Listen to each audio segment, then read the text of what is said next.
y'all, and welcome! My name is Sierra Cassidy, and I am a Canadian smut author here to educate and entertain smut writers and readers. Today, we're talking about co-writes. There are tons of pros and cons to writing with another person.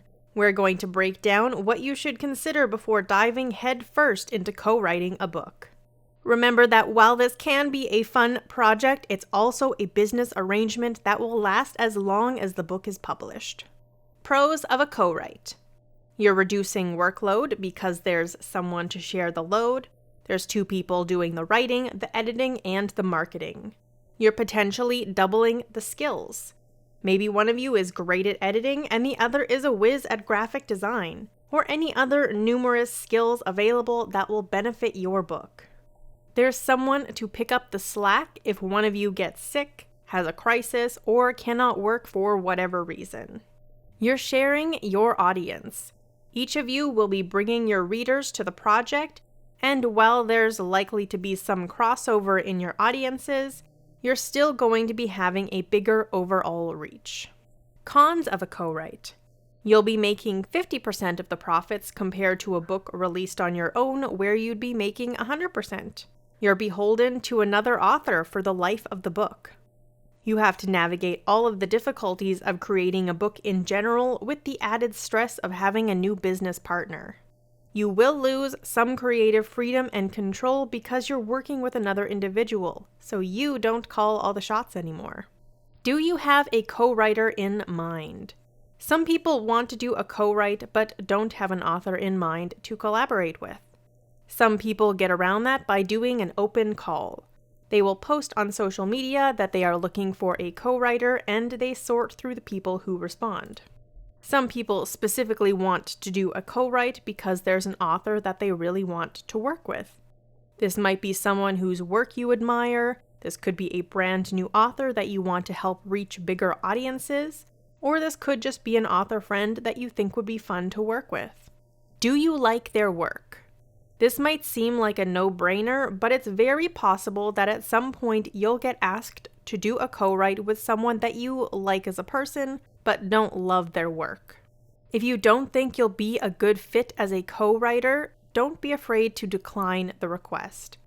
You don't have to tell them it's because you like them but not their work, because there are plenty of reasons authors can't take on an additional project, let alone something that requires the coordination of a co-write. Do you have a similar style? When a book is being co-written, you typically don't want to be able to tell where one author ends and another begins. The story should be completely seamless by the end of all of your edits. If you and your co-writer have very different voices, then you could run into issues. It also makes more sense for the most part if you're pairing up with someone that writes in the same subgenre, enjoys the same tropes, and isn't going to squick over any kinks you might want to add to the spicy stuff. Do your ideas for the co-write mesh?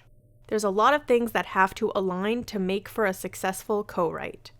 Do you have the same vision for plot, characters, and world building?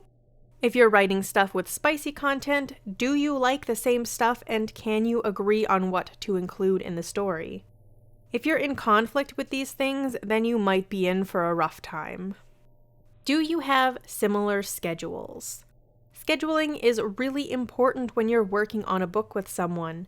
If one of you is locked down with other work for ages before they can get to the co-write, but the other is eager to start right away, then you may end up with a work imbalance.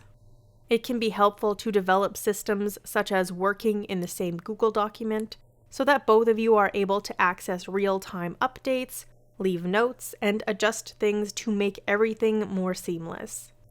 If you are writing somewhere that your co-writer can't access and are adding things to a shared document later, then you may run into issues with needing to do rewrites if you got off track, or start adding things that weren't previously discussed. Will the book be wide or in Kindle Unlimited? At the time of this recording, Amazon does not have any system to manage books with multiple authors, in which they manage the distribution of payments and allow all authors access to the reporting for the book. As such, if the book is going to be in KU, a single account will have to be the publisher, and they are the one that will receive all of the royalties and have access to the reporting. If you intend for the book to be wide, then there are companies, such as Draft to Digital, that will manage the royalty payments for all involved authors based on the percentage filled in when the book is set up. Which account is the book going to be published under? Whoever publishes the book will be the one who has full access to all of the reporting, and is the one who will be getting paid and therefore responsible for paying their co-writer. They are also the one who will have to deal with any issues with the distributor and will be responsible for all of the setup and making sure those deadlines are met. Do you understand the legalities around a co-write? Co-writing falls under joint work because you're creating a cohesive piece of work where the work of each author can't be easily distinguished. Both co-authors are entitled to an equal portion of the royalties for the project, and both are able to authorize the use of the copyright without the permission of any other co-authors. Now, that being said, if you're outside of the US, I would recommend looking into the copyright laws for joint work in your country of residence to make sure this information applies. I would heavily suggest that you look into a contract when working with a co-writer. Lay out who the publisher will be, i.e. which account you'll be using to publish the work, how often payment will be made to the non-publisher partner, etc. Consider watching my episode on understanding publishing contracts if you haven't done so already to help you navigate this. Planning for the future. If all goes well and things remain exactly the same as when you start the co-write, then you don't have to worry, but like with all things, it's usually better to plan for the worst and hope for the best. With that being said, let's look at a few scenarios to consider and potentially work into your contract. What happens if one of you doesn't want the book out there anymore? Would the other author be able to make changes and publish a revised version? Or does any trace of it need to disappear forever? What happens if there's a falling out between the two of you? How will the royalty distribution be handled if you're no longer on speaking terms? Do you still want to be associated with one another through the book? What happens if one of you wants to leave writing? Does the book stay up or does it have to be taken down? If the book is staying up, do you just stop promoting it? Are you okay with continuing to share future profit with someone who has zero plans to ever contribute to the marketing again? What happens if one of you passes?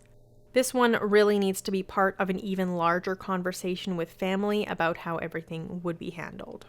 These are not fun conversations to have, and I truly hope that none of these come to pass. We're all human, things happen, relationships change, and tragedy can occur without warning. Having a plan laid into the contract can help you navigate them. I hope this episode has been helpful and that it will help you navigate co-writes. That's all for now. You can find all of my books and platforms in the description below. If you have questions or suggestions for future episodes, please do let me know. And if you'd like early access to these, you can join my Patreon where I share them with people as soon as they're ready to roll. Thank you so much for listening, and I'll see you soon for another episode. Bye!